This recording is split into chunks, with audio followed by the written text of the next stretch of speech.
ये खबर कल देर रात की है। पाकिस्तानी जनरल मुनीर को अरेस्ट कर लिया गया है। पाकिस्तानी सेना प्रमुख जनरल असीम मुनीर को गिरफ्तार कर लिया गया है। जनरल शमशाद मिर्जा के नेतृत्व में तख्ता पलट हुआ है।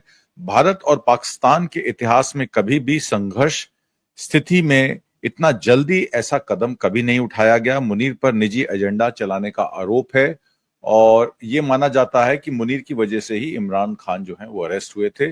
इसका मतलब है कि शहबाज शरीफ भी अब बहुत समय इस्लामाबाद में नहीं रह पाएंगे।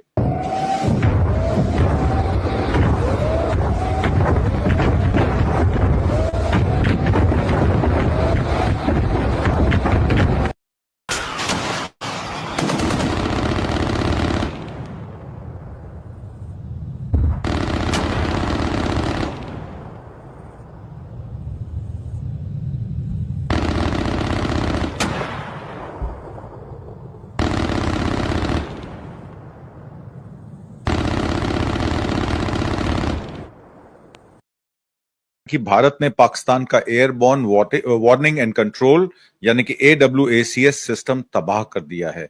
4 पाकिस्तानी लड़ाकू विमान मार गिराए गए हैं। भारतीय वायु रक्षा बलों के पठानकोट सेक्टर में एक पाकिस्तानी वायुसेना के विमान को मार गिराया गया है। वायुसेना के विमान को मार गिराने के बाद अखनूर और जैसलमेर में भी JF-17 और एक F-16 पाकिस्तानी विमान धराशायी हुए हैं। कश्मीर में उरी में LOC पर भयंकर गोलीबारी जारी है और भारतीय सेना भी दे रही है करारा जवाब।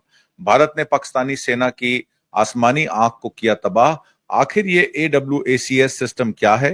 अब पाकिस्तानी वायुसेना को नौसेना और पाकिस्तान आर्मी के साथ समन्वय बनाने में परेशानी होगी। भारत की इस कार्रवाई के बाद अब पाकिस्तानी एयरफोर्स की क्षमताएं आधे से भी अधिक रह जाएंगी, ऐसा विशेषज्ञों का कहना है।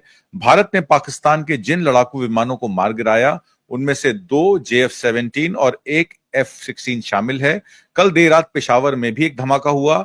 आधिकारिक सूत्रों के अनुसार जलंधर के DC हिमांशु अग्रवाल ने बताया कि जलंधर में रात 11:20 सभी ड्रोन को निष्प्रभावी कर दिया गया है। दिल्ली में इंडिया गेट को पूरी तरीके से रात में खाली कराया गया है। हालांकि भारत सरकार ने पंजाब के भटिंडा में अकलिया गांव में हुए अज्ञात विमान हादसे पर पदस्थ अधिकारियों ने पुष्टि की है कि वो एक लड़ाकू विमान ही था। अवैक्स एक airborne warning and control system है जो कि एक खास आकार का विमान है जिसे लंबी दूरी पर निगरानी करने और दुश्मन की गतिविधियों का पता लगाने के लिए डिजाइन किया गया है। वह पूरा सिस्टम एक विमान में स्थापित किया जाता है और रडार व अन्य सेंसरों के साथ लैस होता है। विशेषज्ञों के अनुसार अवैक्स विमान पर लगे रडार सिस्टम भारतीय हवाई क्षेत्र पर को स्कैन कर सकते हैं। LM-2090 फाल्कन इसको इल्यूशन LIS 76 विमान पर लगाकर एक इजरायली रडार सिस्टम जिसका उपयोग भारतीय वायुसेना द्वारा किया जाता है। DRDO की नेत्रा भारत की रक्षा अनुसंधान और विकास संगठन DRDO द्वारा स्वदेशी रूप से विकसित अवैक्स सिस्टम भी हमारे पास मौजूद है।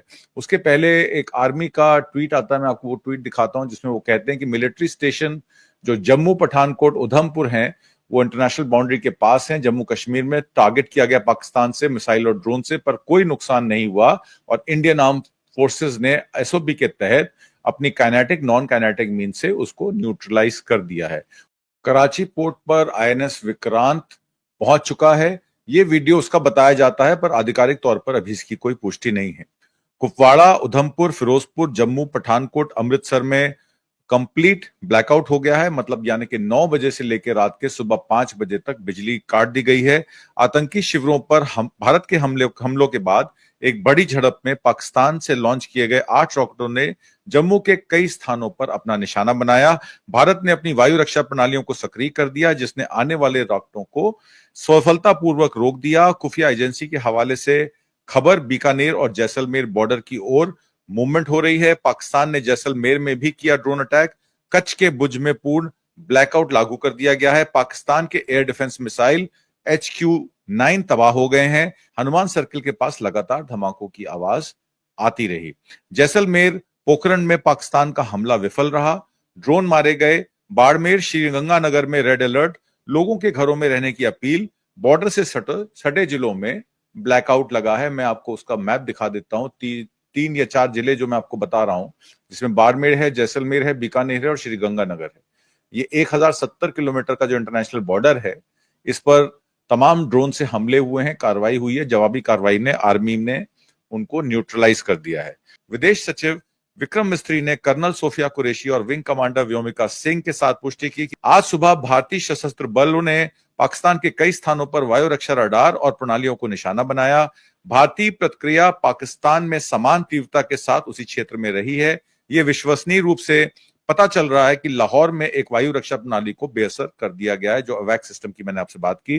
विंग कमांडर व्योमिका सिंह ने ब्रीफिंग के दौरान कहा कि मंत्रालय ने यह भी कहा है कि पाकिस्तान ने उरी सेक्टर में कारण गोलीबारी की तीव्रता बढ़ा दी है। इस बीच विक्रम मिश्री ने यह भी कहा द रेसिडेंट्स फ्रंट टीआरएफ ने पहलगांव में एक बार नहीं बल्कि 2 बार 22 अप्रैल 2025 और 23 अप्रैल 2025 को आतंकी हमले की जिम्मेदारी ली थी और उन्होंने कहा कि हमने जवाबी कार्रवाई की है। हमने मामले को बढ़ाया नहीं, मामला पाकिस्तान ने शुरू किया, हमने उसको खत्म करने की कोशिश की और जब 15 शहरों पर पाकिस्तान ने जब अटैक किया कल, इसको न्यूट्रलाइज किया गया, उसके बाद भारत ने जवाबी हमले में ये कार्रवाई करी है।